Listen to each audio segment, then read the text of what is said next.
This is a traditional Catholic Mass. The entire experience operates as a highly structured, scheduled religious gathering. A mainline Protestant service utilizes a similar framework. While the aesthetics vary, the focus remains on a central sermon delivered at a specific time. Even the modern non-denominational megachurch follows this same blueprint. They use concert lighting and stadium seating, but the underlying mechanics are identical. These three models are bound by the same logic: the scheduled event.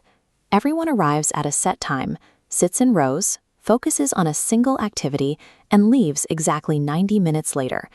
This linear approach is a Western logistical tradition. It was designed for the convenience of the calendar rather than the original apostolic blueprint for community life.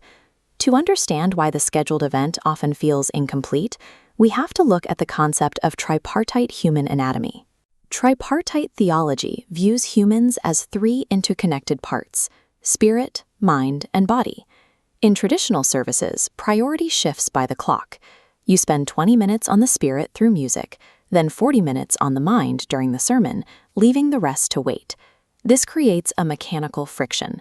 Thousands of diverse people are forced to focus on the same thing at the same time, regardless of their immediate spiritual or emotional state. A rigid, linear schedule is structurally limited. It forces a choice between different parts of the human experience, rather than allowing them to exist together. The Continuous Church Model, or CCM, is a structural reorganization. It replaces the isolated weekly service with a complete spiritual ecosystem.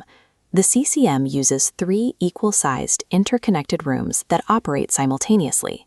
This layout maps the church's physical space directly to the tripartite nature of the people inside. Room 1 is dedicated to the Spirit.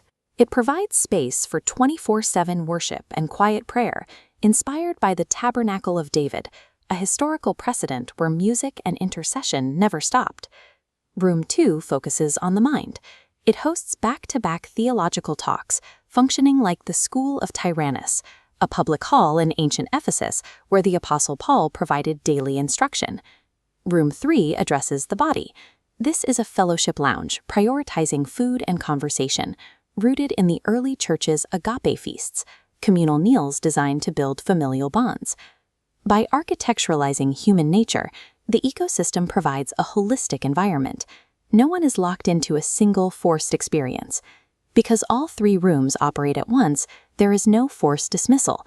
People move between them based on their immediate spiritual, mental, or physical need. An introvert can pray for hours. A student can absorb consecutive lectures or build community over coffee, all at the exact same time. This isn't a hypothetical model. Organizations like the International House of Prayer in Kansas City have successfully maintained continuous, around-the-clock worship and prayer since 1999.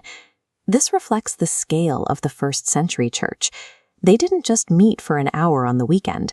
They gathered daily in expansive public spaces, like Solomon's Porch, the massive colonnaded walkways surrounding the ancient temple. By removing the constraints of a 90-minute program, the church transforms from a calendar appointment into a continuous habitat. How does an environment this fluid avoid descending into chaos without a rigid schedule to keep people in place? The order is maintained behind the scenes through a system of courses or shifts, a highly organized rotation of personnel.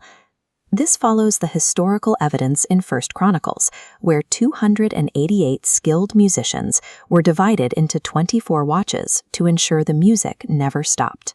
True order isn't about forcing an entire congregation to do the same thing at once. It's about using organized rotations to sustain a perpetual fire.